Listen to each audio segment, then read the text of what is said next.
G'day everyone, it's Justin and Matt. two dads again from Australia. We're coming to you today from a 2018 Hyundai Kona 1.6 turbo all-wheel drive.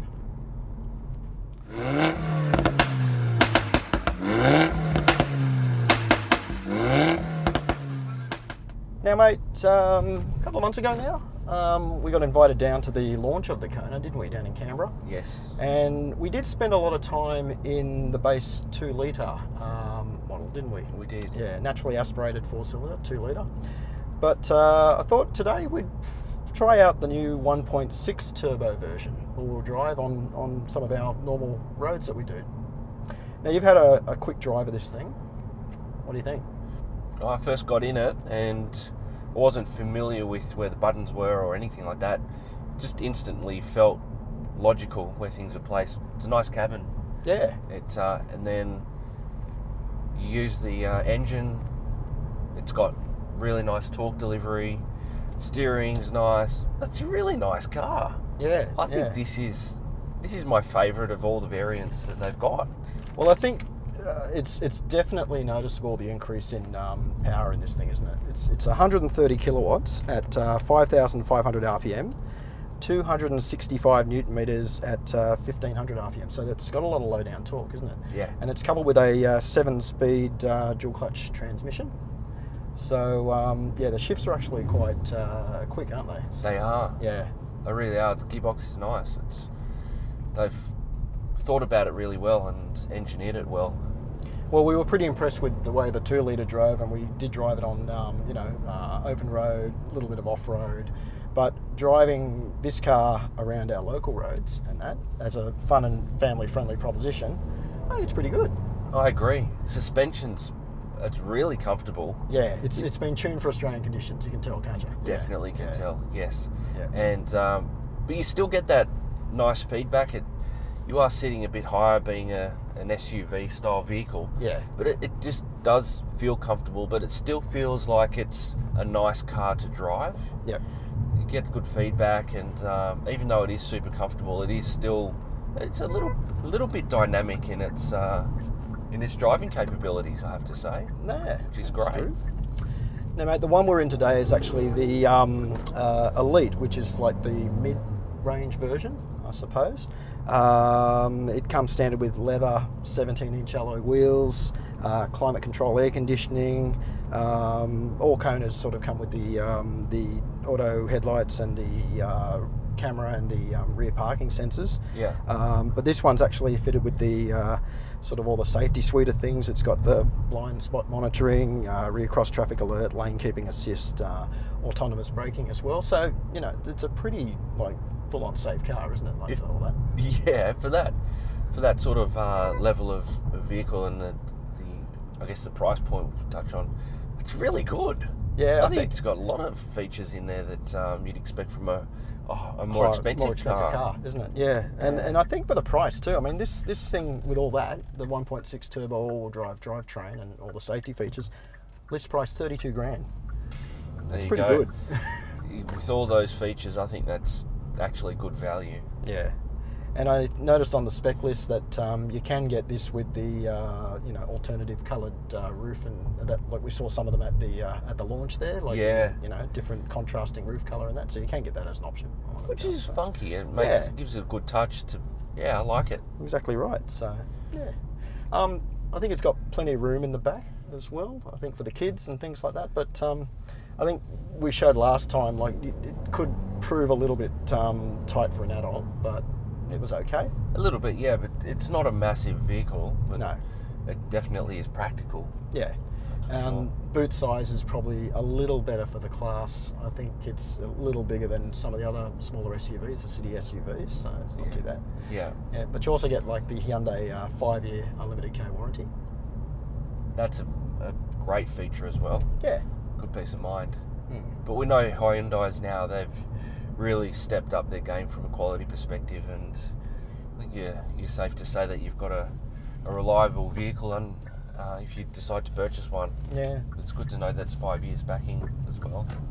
I noticed, the only thing that some people might and ah about, which personally I don't think is a big issue, is that you don't get navigation in any of the models, but it's got Apple CarPlay and Android Auto, so you just hook your phone up to get nav and stuff like that, so that's perfectly fine.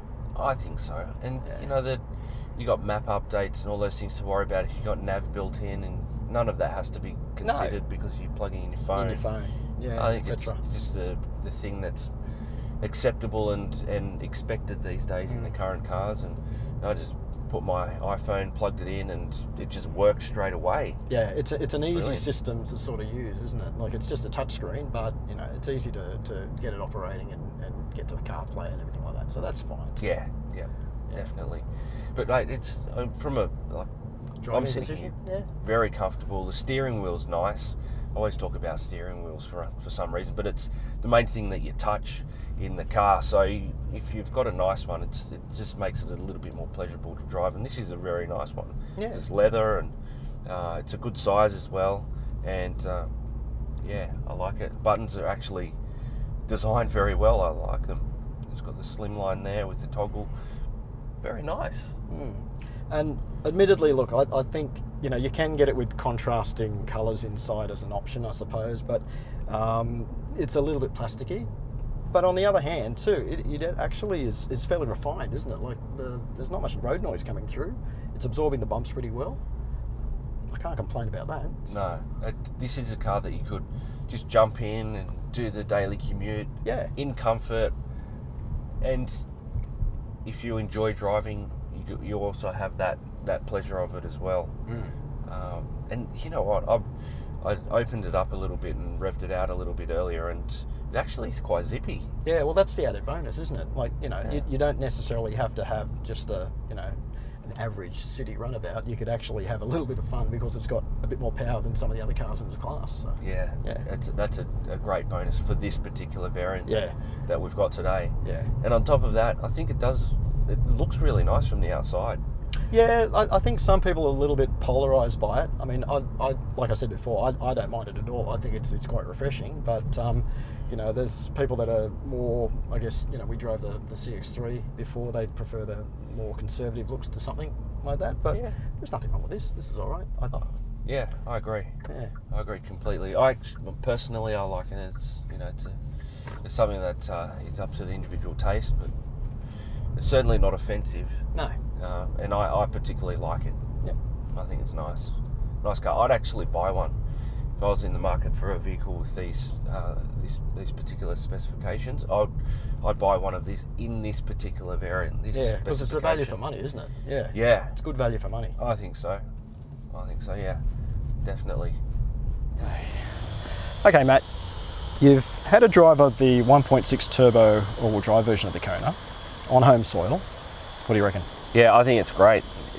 The engine is the sweet spot of the range from my perspective for the purpose of the vehicle. Yep. City driving, stop start. It's got a nice torque delivery, and again, I think the car's great all round. We talked about that before in the last review, and I think this particular model variant, that's my favourite. Okay, I think even though it's got a DSG gearbox as opposed to the automatic in the 2 litre, the DSG actually copes quite well. It's pretty good. And yeah, I think, you know, if you're looking for something that, you know, it's got a bit of fun to it, and you need a city SUV, because it's got the extra power, it actually gives you that fun, doesn't it? It does, yeah. And it takes advantage of the capability of the chassis, even though it's not a performance car. No. It's matched really well. It just feels like everything's in harmony. Yep. And with the refinement of the interior, the leather, and that spec of the vehicle, I just really think might be it's the a winner. sweet spot in the range. The Elite. I really do. You do get a lot of those convenience features, but also a little luxury as well. And for 32 grand, it's pretty good. So. Absolutely. Yeah, it really is. The practicality as well. So the family friendly aspect is ticked. Yep. Spot on. So I think it's just got a nice sweet spot for every aspect that we value highly in the things we rate. All right, mate, the X Factor question. Is it something you'd look back if you park the car? For the first few months. Yeah. And then, but it is really, from my perspective, it is a bit of a workhorse. It's a commuter car. You can have fun with it, but I don't think it's its sole purpose. It's not its shining light, but it can do that well. So You know, I like the looks of it. I know we talked about other people liking some of the other options in the range, but I think it looks good. I'd choose a slightly different colour to this, but again, it's all preference. Yeah. It's in the range. It's got some really fantastic colour. Yeah, well, that's options what in it. I was going to say, mate. I think personally, this colour probably doesn't do it any favours because there's no contrast to it, and it's a little bit wishy-washy, I suppose. But at the launch, we saw some really funky colours, didn't we? And the contrasting roof and that makes it look really, really cool. Yeah. I think so. Yeah, I think you could really spec this car nicely. Yeah. And really enjoy owning it and driving it. Yeah. No, it's good. So, you know, I reckon it's a pretty good car. Yeah. Anyway, just want to put a big thanks out to our friends at Hyundai Australia for the loan of the Kona. And a big thank you to everybody out there for watching. Once again, see you later. Bye.